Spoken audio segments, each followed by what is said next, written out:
Welcome to ई पाठशाला friends. ये chapter 4 का सेकंड पार्ट है। फर्स्ट पार्ट में हमने देखा था कि ट्राइबल ग्रुप जो होते थे उनकी लाइफ स्टाइल कैसे थी, किस तरीके से वो अपना जीविकोपार्जन करते थे। कोई झूम कल्टीवेशन करता था, कोई हंटर था, कोई सेटल कल्टीवेशन करता था, कोई एनिमल को ग्रुप को एक जगह से दूसरी जगह पे ले जाता था। तो जब ब्रिटिश इंडिया में आए तो कैसे उनका जीवन, ट्राइबल का जीवन प्रभावित हुआ और कैसे ट्राइबल्स ने उनको रिस्पॉन्ड किया। तो ये चैप्टर का सेकंड पार्ट है। इसमें हम यही पढ़ने वाले हैं कि कैसे ट्राइबल ने रिबेल किया against the laws establish by the company. तो पिछले चैप्टर को आप ज़रूर देखें। अगर आपने पहला चैप्टर पार्ट नहीं देखा है तो इसको समझने में दिक्कत होगी। हालांकि दोनों सेपरेट ही पार्ट हैं, लेकिन पहले पार्ट को अगर आप देखते हैं तो इसको समझने में काफ़ी सुविधा होगी और आसानी से आप समझ लेंगे, क्योंकि फर्स्ट ही सेकंड का बैकग्राउंड क्रिएट कर रहा है। तो how did tribal group lives, हमने 4 तरीके के ग्रुप के बारे में पढ़ा, ट्राइबल ग्रुप्स के बारे में। कॉलोनियल रूल ने कैसे ट्राइबल को अफेक्ट किया। देखिए, ट्राइबल ग्रुप में एक ट्राइबल चीफ होते हैं, मतलब जो कम्युनिटी होती है उसमें जो बेसिकली जो सबसे बुजुर्ग आदमी होते हैं वो ट्राइबल चीफ होते हैं। उनकी ग्रुप के बीच में बहुत इज्जत होती है, बहुत सम्मान होता है और उनकी बात को लोग मानते हैं। लेकिन कॉलोनियल रूल आने के बाद जो ट्राइबल चीफ की जो अथॉरिटी थी, जो पावर था, जो रिस्पेक्ट था, वो बहुत ज़्यादा कम हो गया। तो ये बात उनको अच्छी नहीं लगी। So tribal chief lost the authority they had earlier enjoyed, unable to fulfill their traditional functions, had to pay the tribute to the British, forced to follow laws। तो ट्राइबल चीफ को ट्रिब्यूट भी देना पड़ता था, यानी कुछ produce या पैसे देने पड़ते थे कॉलोनियल पावर को। तो ये बातें ट्राइबल चीफ को पसंद नहीं आएंगी, जाहिर सी बात है। शिफ्टिंग कल्टीवेटर्स, जो शिफ्टिंग कल्टीवेटर्स थे उनके साथ क्या दिक्कत हुई। शिफ्टिंग कल्टीवेटर यानी झूम कल्टीवेशन जो करते थे, तो उनके साथ प्रॉब्लम ये हुई कि उनको एक जगह से दूसरी जगह मूव करना पड़ता था। और जो कॉलोनियल पावर थी वो जो सेटल्ड लोग थे उनको ज़्यादा पसंद करते थे, क्योंकि उन पे कंट्रोल करना, उन पे नज़र रखना ज़्यादा आसान है। और अगर वो एक जगह पे सेटल्ड हैं तो उनसे टैक्स भी वसूला जा सकता है। लेकिन जो आदमी परमानेंट मूव कर रहा है एक जगह से दूसरी जगह, उसका कोई फिक्स एड्रेस नहीं है, कोई परमानेंट एड्रेस नहीं है, तो उस पर कंट्रोल करना मुश्किल है। और कॉलोनियल पावर उनको एज ए थ्रेट देखती थी। So settled cultivation is not easy in dry and water scarce area, hence yield decreased. British uncomfortable with a group who did not have any fixed address, so it allowed better control and source of revenue. Shifting cultivation पे उन्होंने ban लगा दिया, बोला कि आप settle cultivation करो। लेकिन settle cultivation करना मुश्किल था, क्यों? क्योंकि वाटर की स्कासिटी थी और ड्राई एरिया में ये पॉसिबल नहीं था। इसलिए जहाँ पर उनको बेहतर लगता था ट्राइबल ग्रुप को, वहाँ पे वो खेती करते थे, जो कि ब्रिटिश यानी कॉलोनियल पावर को पसंद नहीं था। फॉरेस्ट लॉज बना दिए गए कॉलोनियल पावर के द्वारा, क्योंकि हमने पिछले पार्ट में देखा कि फॉरेस्ट के ही इर्द गिर्द पूरी ट्राइबल लाइफ घूमती है। उनका जो भी जीवन का जो भी हिस्सा हो वो फॉरेस्ट से ही अटैच्ड होता है। कॉलोनियल पावर ने फॉरेस्ट के ऊपर बहुत से रूल रेगुलेशंस लगा दिए, उसको प्राइवेट और रिजर्व घोषित कर दिया। उसमें जो एक्टिविटीज़ थी, चाहे वो हंटिंग की हो, चाहे कलेक्शन की हो, चाहे ग्रेजिंग की हो या झूम कल्टीवेशन की हो, वो अब अलाउ नहीं था। तो इनके इस कारण ट्राइबल ग्रुप के बीच में बहुत ज़्यादा रोष था। चौथी जो ये बात इंपॉर्टेंट है वो है कि प्रॉब्लम विथ ट्रेड। अब ये जो ट्रेड करते थे ट्राइबल ग्रुप, ये किसके साथ करते थे? ये डिगूस के साथ, यानी आउटसाइडर के साथ करते थे। तो आउटसाइडर इनको कई बार इनको एक्सप्लॉइट करते थे, मतलब इनसे सामान से बहुत सस्ते में खरीदते थे और उसी सामान को दूसरी जगह पे बहुत ऊंचे दामों पे बेचते थे, मतलब 20-25 या 30 टाइम्स मोर। तो इससे क्या होता था, इनको बहुत कम पैसे देते थे ट्राइबल को। तो जब ये बातें इनको पता लगी ट्राइबल ग्रुप को, तो उनको बहुत बुरा लगा और उन्होंने सोचा कि आउटसाइडर हमें एक्सप्लॉइट सिर्फ कर रहे हैं। और मनी लेंडर्स भी इनको जब लोन देते थे तो बहुत ही हाई रेट पे देते थे। तो ये सब रीज़न थे जिनसे ट्राइबल को ये लगा कि उनको एक्सप्लॉइट किया जा रहा है by the outsider, by the dikus.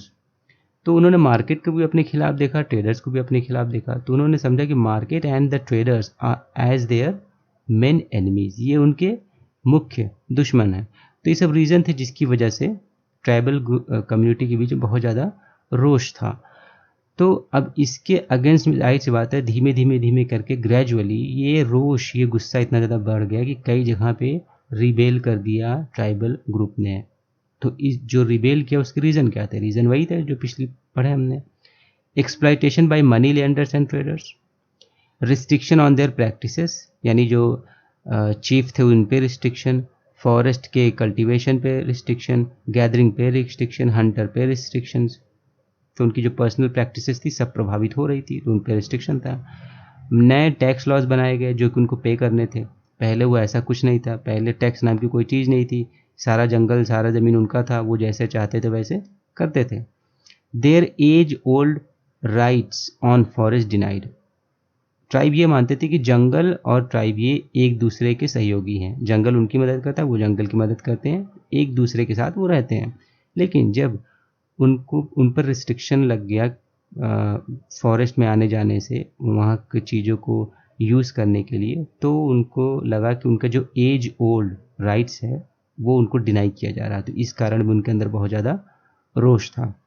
तो इस कारण कई जगह पे पॉपुलर रिबेल हुआ। वो लोग रिबेल मतलब कई जगह पे ट्राइबल कम्युनिटी इकट्ठा हुई और उन्होंने कॉलोनियल पावर के विरुद्ध क्या छेड़ दिया? जंग छेड़ दी, रिबेल शुरू कर दिया। जैसे कोल का रिबेल हुआ, संथाला कम्युनिटी ने किया। बस्तर रीजन जो झारखंड में आता है वहाँ के लोगों ने रिबेल कर दिया।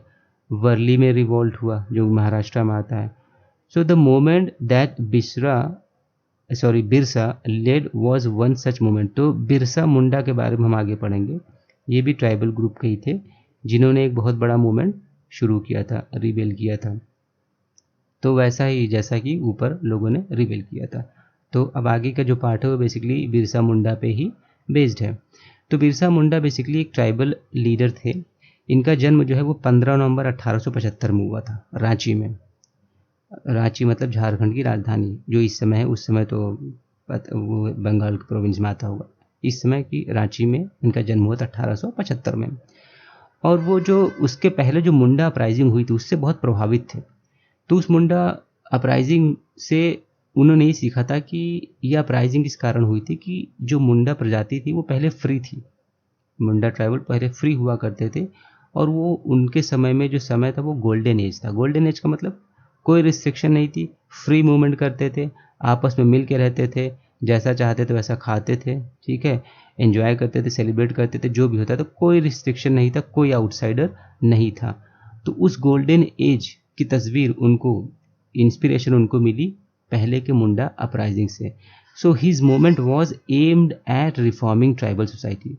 तो शुरुआत में जो उनका मूवमेंट था वो बेसिकली था कि ट्राइबल सोसाइटी को रिफॉर्म करने का। जैसे ट्राइबल कम्युनिटी में जो अल्कोहलिज्म की इशू है, अल्कोहलिज्म मतलब जो शराब वगैरह पीते हैं, मदिरा पान करते हैं, जो विच क्राफ्ट की होती है, जो ब्लैक मैजिक वगैरह करते हैं, और जो सफाई से संबंधित यानी क्लीनलीनेस से संबंधित इश्यूज हैं, उनको लेकर के एक रिफॉर्मिंग मूवमेंट था बिरसा मुंडा का।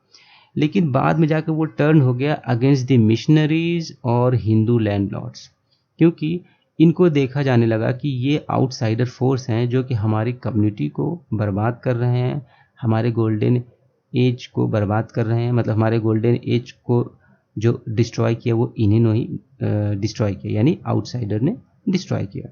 तो उसके अगेंस्ट में बेसिकली मुंडा का ये रिफॉर्म मूवमेंट था या रिबेल था। बिरसा मुंडा इन्होंने 1895 में अर्ज किया अपने फॉलोअर से कि जो हमारा ग्लोरियस पास्ट है, जो हमारा स्वर्णिम पास्ट है, उसको हमें वापस लाना है, जो कि डिकूज ने और कॉलोनियल पावर ने हमसे छीन लिया है। तो ब्रिटिश ऑफिसर को ये लगा कि ये एक तो पॉलिटिकल मूवमेंट चला रहा है और ये पॉलिटिकली क्या कर रहा है, लोगों को कंट्रोल करने की कोशिश कर रहा है, मतलब लीडर बनने की कोशिश कर रहा है उनकी। और तो कॉलोनियल पावर ने उसको अपने लिए खतरा देखा।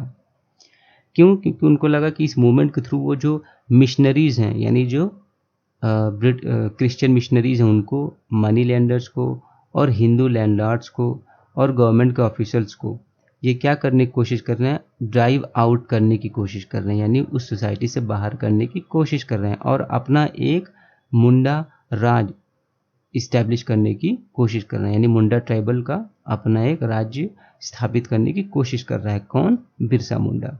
तो इसलिए ब्रिटिश ने इनको अपना एक दुश्मन देखा। तो शुरुआत में तो इनको जेल में डाल दिया गया था, 2 साल के लिए ये जेल में थे, लेकिन फिर जब जेल से बाहर आए तो फिर बहुत लोगों के साथ मतलब बहुत फॉलोअर्स को मिला करके इन्होंने बहुत ज़्यादा रिबेल किया, अपराइजिंग इनकी बहुत ज़्यादा थी। तो under Birsa's leadership followers began targeting the symbols of Diku and European power. They attacked police stations, churches and raided the property of moneylenders and zamindars. They raised the white flag as a symbol of British Raj. तो बिरसा मुंडा की leadership में जो भी डिकू से संबंधित जो भी property थी, चीज़ें थी, उसको अटैक किया गया, लोगों को नुकसान पहुंचाया गया, पुलिस स्टेशन अटैक किया गया, चर्च पे अटैक किया गया, ज़मींदार मनी लैंडर्स के यहाँ लूटपाट की गई, उनकी प्रॉपर्टी पे रेड किया गया। तो ये सब उनके फॉलोअर्स ने किया रिबेल के तहत, रिबेलियन के तहत। उसके बाद पीछे हमने पढ़ा कि 1875 में उनका जन्म हुआ था, 25 साल की उम्र में, बहुत यंग एज में ही उनकी मृत्यु हो गई थी कॉलेरा के कारण। और तो उनकी मृत्यु के बाद वो जो मूवमेंट था वो क्या हो गया, फिर धीमा पड़ गया, धीमे धीमे फेड आउट हो गया, क्योंकि किसी मूवमेंट को चलाने के लिए लीडर की बहुत ज़रूरत होती है, बिना लीडर के कोई मूवमेंट लंबा नहीं चल पाता।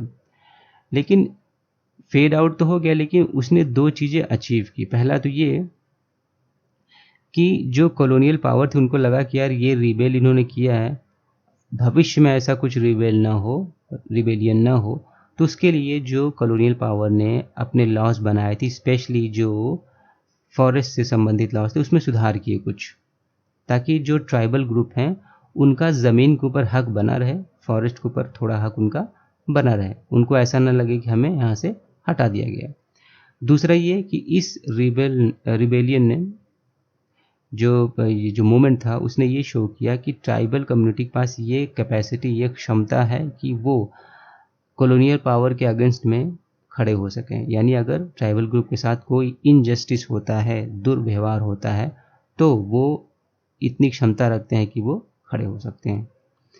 तो ये देखिए एनसीईआरटी के बुक में आपके मैप दे रखी है, तो मैप में इन्होंने दिखाया हुआ है कुछ कम्युनिटीज़ के इंपॉर्टेंट, तो ये आपके मैप वर्क में पूछा जा सकता है। तो इंपॉर्टेंट कुछ कम्युनिटीज़ हैं, उनके नाम आप याद रख सकते हैं, तो बहुत अच्छी बात है। जैसे देखिए बंजारा, ये महाराष्ट्र में। अब ऐसा नहीं कि एक ट्राइबल ग्रुप सिर्फ एक ही जगह पर मिलता है, बहुत जगह पर वो फैले रहते हैं, लेकिन जो मैप में दे रखा है 2-4 नाम याद रखें। जैसे देखिए मध्य प्रदेश और बंजारा कम्युनिटी जो मध्य प्रदेश में पाई जाती है, यहाँ भी पाई जाती है। गोंड कम्युनिटी देखिए आपके छत्तीसगढ़ में है और मध्य प्रदेश में है गोंड कम्युनिटी। जारावा ये पाई जाती है अंडमान निकोबार में। वन गुज्जर ये पंजाब में भी पाए जाते हैं और गुजरात में भी पाए जाते हैं। भील आपके राजस्थान में है। सहरिया राजस्थान में है, ठीक है। भूटिया ये पहाड़ी इलाकों में पाए जाते हैं, तो आपको सिक्किम मिल जाएंगे, उत्तराखंड में मिल जाएंगे, ठीक है। बाईचिंग भूटिया नाम तो पता ही है। और ये है आपातानी, खासी, नागा, रियांग, ये दुनिया भर के ट्राइबल के नाम है तो बहुत ढेर सारे, इसमें आपके बुक में बहुत कम दे रखे हैं। तो 2-4 नाम जो आपको लगे इंपॉर्टेंट, क्योंकि मैप में ये पूछा जा सकता है। तो होप कि अभी तक दी गई जानकारी आपको ठीक लगी होगी, और बाकी जो भी अगर आपका कोई इशू हो तो प्लीज़ अपना फीडबैक आप ज़रूर दीजिए। और जिन्होंने फर्स्ट पार्ट नहीं देखा है तो डिस्क्रिप्शन में उसका लिंक मैंने दे रखा है, क्योंकि बिना उसके चैप्टर कंप्लीट होगा नहीं। और प्लीज़ आप इसको सब्सक्राइब करें चैनल को। जब एक बार सब्सक्राइब पे क्लिक कीजिएगा तो ये बेल आइकॉन दिखेगा, इसको भी प्रेस कर दीजिए। इससे आपको कंटिन्यू नोटिफिकेशन मिली रहेगी। कोई भी फर्दर वीडियो अगर अपलोड होता है तो आपके पास नोटिफिकेशन आ जाएगी। तो होप कि आपको वीडियो पसंद आया होगा, आपकी इन्फॉर्मेशन कुछ बड़ी होगी। आपके समय के लिए बहुत बहुत धन्यवाद, और आपको उज्ज्वल भविष्य की ढेरों शुभकामनाएं।